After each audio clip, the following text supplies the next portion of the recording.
Namaste, my friends. Today is July 28, 2022. About 7:15 in the morning. I left my house and ran down to the trail, and I've been kind of doing a run walk. Just finished a good stretch of running. I'm not really running much anymore. I'll probably start running more when the weather cools down. But right now I'm focusing on my bike because summertime is for bicycles. So that being said, I have an important thing to share today that I think people can benefit from if anybody were to hear this. But I think it's important to say it. Number one thought for the day: ranting does not make anything better. Ranting does not improve your mental health, and it sure doesn't improve any issue that you're ranting about. I feel the need to say this today.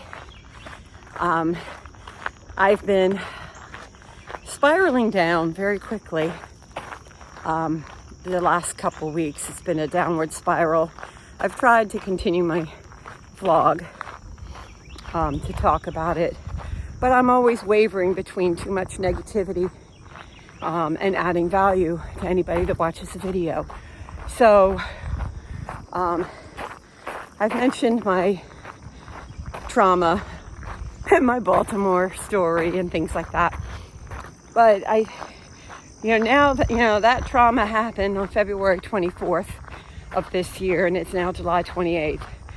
I'm still experiencing, I hate to use the word triggers, but I'm still experiencing the trauma. It's still very, very fresh.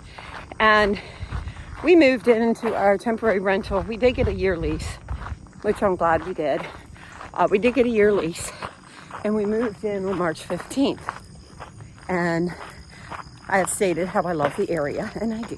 Okay. So I'm just setting the stage for why I'm talking about ranting. So every morning at 8 o'clock, every morning, Monday through Friday at 8 a.m., I call my mother, my 83-year-old mother. She retired at the age of 81. She worked in a hospital for decades, loved her job. But when COVID hit and she was 81, working in a hospital, the best thing was to retire, and I'm glad she did. But since she's retired, it's been a hard adjustment for her. We work with the same community until you're 81 years old. It's a hard transition to retire. And of course, during COVID, just like all life was cut off, So every morning, Monday through Friday, 8 a.m., I call her, and we usually talk until I go to work at 9. And the wonderful thing about a mother is that they're on your side. My mommy loves me, and she's on my side, and she wants me to be happy, and she makes no bones about it, where she doesn't, how can I put this?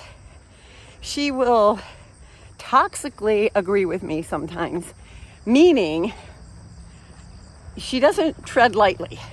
If I get angry at my husband, she's angry at my husband and tells me why she doesn't like something about him. And I know it's coming from her defense of me, but it also doesn't really help me, because the last thing I need to hear, is negativity. Okay, moving on from that. This trauma I've been dealing with and trying to come to common ground with my husband. It's almost like taking on a scorched earth situation where the trauma takes over, and I start getting to that point where, to use an old familiar metaphor, and one of which I hate, but I'm going to use it anyway, is, scorched earth. Throw the baby out with the bathwater. And it's terrifying that I'm thinking that way. I've been with my husband, well, not married. I only married him last year, late last year. It's not even a year yet. But we just had our 9-year anniversary of being together, 9 years. So I would say we know each other pretty well. He first proposed in 2015, and I had to turn him down. And we did a lot of relationship forming and searching and all of these things for years. I'm not going to go into that whole history, but I did not go into this marriage blindly, I should say. Well, through all the best negotiations and everything that we agreed upon, on February 24th, it all hit the fan when Baltimore thugs decided to wreak violence on our peaceful life, and they did a lot of damage. And the damage, the more we watch the fallout, is much more than just what they did. We married with a plan, and obviously that plan has been disrupted. And that plan definitely involved buying another property, building our home that we're going to live in together for the next, hopefully 20 to 30 years, until we get too old and have to move back to my one-level condo. But that was the plan. Well, the good thing is that through all this, we did sell the house that we were living in, and he made a big profit on it, and good for him, and I'm glad. But it put us in a place where now we're renting. Our living expenses right now are about $12,000 more a year than they were when we got married just a few months ago. So the fallout of this has been pretty intense. I mean, the money, yes, is intense. We're thrust into not having a house to live in this housing market, where everything is incredibly inflated. The housing costs are high. Thankfully, they're lowering a little bit. Interest rates are high. And I was on a 2-year plan to save the money to be able to get the absolute best possible deal to invest. Well, that 2-year plan has been halted. Any stocks I had are now worthless. I can't even look at any. We're all in the same boat. Every human is in the same boat as far as that. So I guess the thing is, the trauma's been hitting because I'm having nightmares about violence in my home. Nightmares where I open the door and the violence comes to me. And it's terrifying because it feels so real. I'm angry. I often deal with anger at my husband for insisting that we live there when we did, knowing full well it was a danger zone and the violence. But that's all water under the bridge. He couldn't have known what would happen. But I'm dealing with this trauma. So I do find myself sometimes needing to a verbal vomit of emotion. And that's where Mom comes in. And God love her. She enjoys it. I mean, it's a drama. But I mean, she loves me. She wants to see me happy. But she willingly listens to these rants that I do. And is vehemently on my side. And like I said, this is not helping me. And I know the onus is on me to not do that, to not rant. Because I'm finding what the ranting is doing, or the verbal release of this intense emotion and trauma, what it's doing, it's coming to the surface and it's making me live with it. It's making me wear it. It's making me dream about it at night. I need to take these emotions and be productive with them and not allow the negativity or the ranting. So I'm dealing with that. And that does prevent me from vlogging because nobody wants to hear my negativity, my fear, my rants. But I do think it's worthy of sharing that beware of the words that come out of your mouth. Beware of what you're putting out into the ether. because once you say it, it is said, and you can't pull it back in. And I guess the one lesson from this is that I know that a lot of these things that I'm saying to my mother, different view, eh?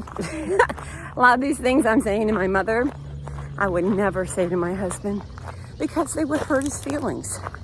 They're hurtful. He doesn't want to hear that. He's struggling just like me. We're both struggling, and we need to pull together.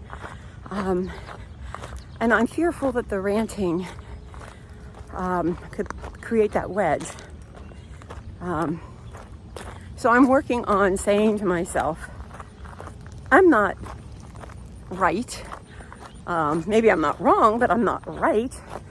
It just is. You know, we have feelings and emotions, and we sometimes have to put them out there.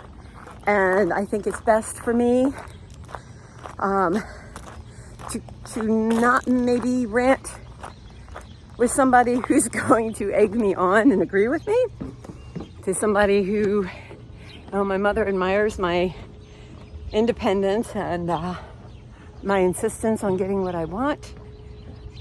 But I think the reality is, when I decided to get married, I no longer am just me. I am part of a we, and hell, adjustment for me, let me tell you. I keep thinking in terms of me, so yeah, that's my struggle. My thought for today: remember your people, the people who love you, the people who stand behind you, with you, the people in your life, and do no harm. Do no harm. The senseless ranting that I've been doing, I don't know, maybe I'm getting it all on the surface, maybe it'll all go away, but my dreams are telling me that might not be the case. So just letting you know, tread carefully with the words that come out of your mouth. Tread carefully with how you're forming your thoughts, because that makes you who you are. And I'm not a big woo-woo where thoughts are going to manifest, but thoughts do lay down a foundation and a pathway for you to follow. So sometimes a rant, we need to suck up the bad stuff in our lives sometimes and find a way to move past it, just like everybody. And what I'm experiencing is maybe I'm feeling sorry for myself. Maybe I'm being entitled. But just take my words, please. Beware of the words you put out into the world. Beware of the words you direct towards yourself and the words that you put out in the ether, because they matter and they make a difference. So please monitor your thinking and try to guide yourself on a good path and not on a scorched earth path. So I appreciate you listening today.